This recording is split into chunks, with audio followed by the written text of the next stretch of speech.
I understand what it's like to be a player who feels behind because that was how I always felt growing up. I always looked around and saw players ahead of me, even though I was obsessed with the game and I put in so much work. I would always talk about how my favorite part of the season was when it was over so that I could plan out exactly what I was going to do over the offseason, what I was going to get better at. I'd map out my entire daily schedule. Despite me doing those things and feeling like I'm putting in more time, more effort, and I love the game more than anybody else around me, I still felt like I wasn't really making progress compared to the players who are ahead of me. And it's frustrating, and it feels like you're going to be stuck where you are forever and that you're never going to be able to get to where you know you should be as a player. And this is a problem that I hear from players every single day. So in this video, I want to give you not only some confidence, some encouragement, and the right mindset going forward, but I also want to give you the exact steps you need to take to not only catch up to the players ahead of you, but in a lot of cases, be able to pass some of those players as well. The concepts in this video will change your entire career if you apply them. The game has never been more competitive than it is now. Players are so skilled, so athletic, and there's just such a high number of players at every level who are really, really good. What that means is that not everybody can make it, but there's always room for one more. And I think that's the mindset you first need to adopt if you're in this position. The best example of this is the NBA. Obviously, the best league in the world, the most talented group of 450 players, incredibly competitive. Everybody is really, really good. But it seems like every single year there's a new player, multiple new players who I have never heard of before, who all of a sudden are making a massive impact. They went from not being on a roster or being buried on the bench to being starters, to being all-stars, to being all NBA players. Things change so quickly, and one more comes out of nowhere every single year. And there's countless examples of it. Something that really made me think about this was I saw a clip today of LeBron and Luka talking with Steve Nash on their podcast. And LeBron was talking about how there's really two skills that if you just have these two things, you can make hundreds of millions of dollars in the NBA. Not everybody has to be super ball dominant. But as he's talking about this, he mentioned the fact that, yeah, you know, most teams have like two players who are going to be ball dominant and are going to have the ball the majority of the time, except for us, me, Luka, and AR, referring to Austin Reeves, which I think is a great example for this. Austin Reeves was an undrafted player, and now LeBron is mentioning him in the same sentence as himself and Luka, who are going to be two first ballot Hall of Famers. Both are going to go down as two of the greatest players to ever play. And Austin Reeves was an undrafted player who now is a focal piece in the Lakers offense playing with those two guys. I think in every sense of the word, we would say that Austin Reeves was behind those two. And in a lot of ways, he obviously still is, but now look at what he's accomplished. Look at where he's at. Like I said, there is always room for one more, and that one more can be you. Meaning you need to shift all of your focus to yourself. Stop focusing on what other people are doing. Stop focusing on how far ahead they are, what you don't have. It needs to become all about you and doing the right things. The question is, how can you raise your value as a player so that you become undeniable and you close that gap with the players who are in front of you? Here's the best part of this. A lot of the players that you're competing with, that you're comparing yourself to, aren't actually doing the things that they want you to think that they are. Out of 100 players, 50 of them are not working consistently. So even if they're ahead of you right now, they're not doing the right things that are going to keep that gap or expand it. They're just kind of existing, maybe getting by on natural ability. 40 of the remaining players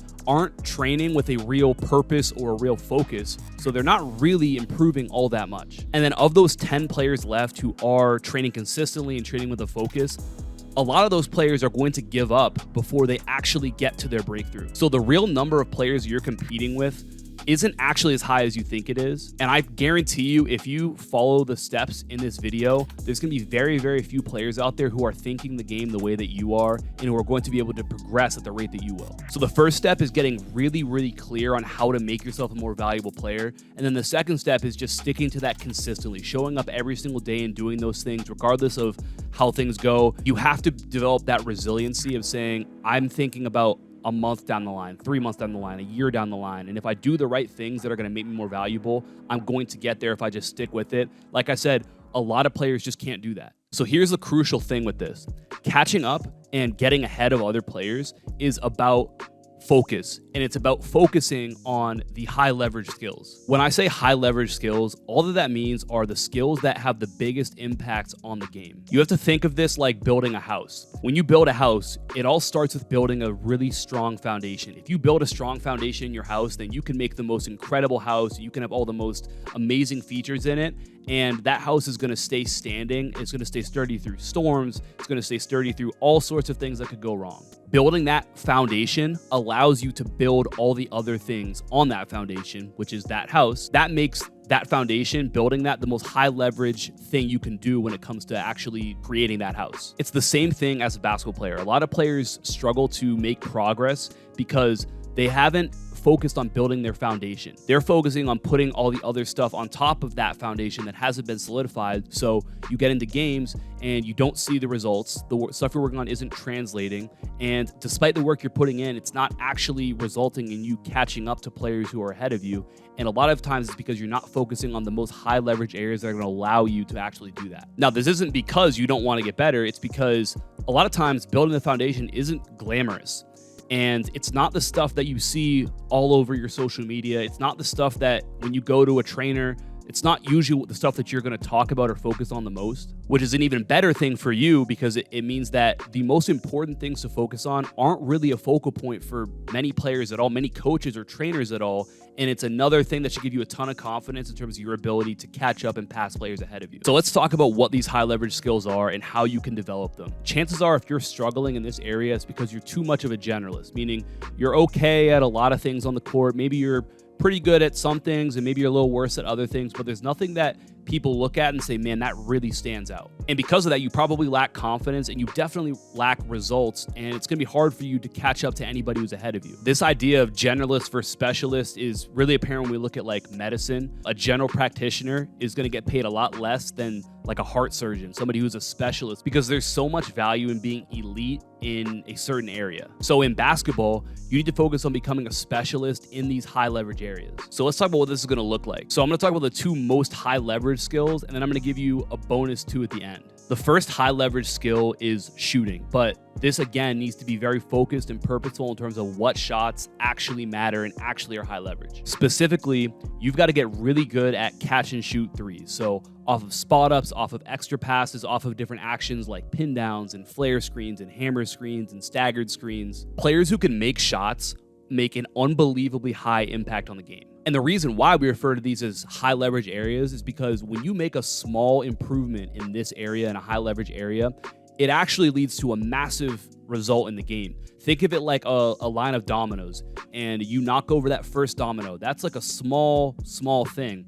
But what it leads to is this massive line of dominoes all collapsing because of one little action that you made. It's the same thing when we talk about increasing your ability as a catch and shoot player. So like I said, this starts off with focusing on those shots that I mentioned, the spot up shots, shots off of different actions. And then the next piece of that would be 1 or 2 dribble pull-ups. So if you can make catch and shoot threes, and then you can make 1 or 2 dribble pull-ups coming like when you're attacking a closeout or when you're coming off of a ball screen or a handoff, and you can become a specialist in that area, you're going to make a massive impact and it'll completely change the game for you. I'll link a video above that goes more in depth into how you can develop this ability as a shooter. And the second super high leverage skill that you need to become a specialist in is basketball IQ. So understanding how to read the game, how to recognize, create, and exploit advantages that you have on offense, learning how to make the right decisions, knowing when to shoot, pass, or drive, knowing how to move without the basketball, how to use screens, knowing your team's system and how to best play in that system. This is probably the single most important area if you want to be more successful and if you want to become a player who sees your work translate into in-game success. Now, I have a free Basketball IQ Masterclass link down in the description below that goes through a ton of this stuff when it comes to developing your basketball IQ. It's going to help you to score more points,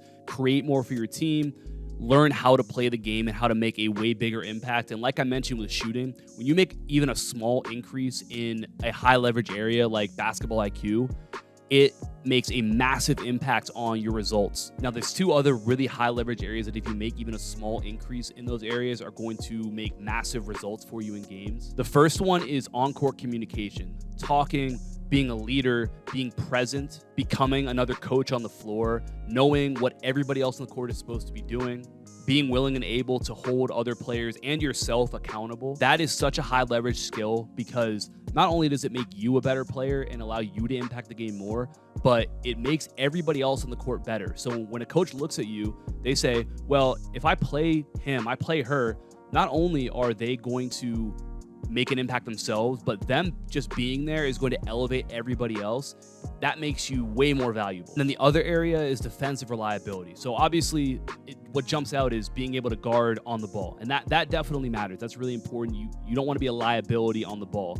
But I think the other area that's so important and a lot of times overlooked is developing IQ when it comes to defense. So team defense, how to play in gaps, how to play weak side defense, how to communicate through different actions, how to use different coverages when you see ball screens, when you see pin downs. You need to be trustworthy and reliable on defense, not just yourself, but from a team perspective. Now, if you put all of your focus into becoming a specialist in these 4 areas, shooting those shots that are really high impact, catch and shoot threes, 1 to 2 dribble pull-ups, basketball IQ, being a leader on the court, and being a reliable defender, the whole game changes for you. And while other players are taking minuscule steps forward, you're making massive leaps, because that stuff is going to compound. And like I said, those are just 4 areas of the game, but they make the biggest impact that you can get. Locking in on these 4 things here, and especially on the first 2, that's your key to not just catching up to players ahead of you, but passing a lot of them as well. Like I mentioned, check out that free IQ masterclass down below. It's going to do a ton for you. Hopefully this video not only encouraged you, but gave you some direction in terms of how to progress forward here.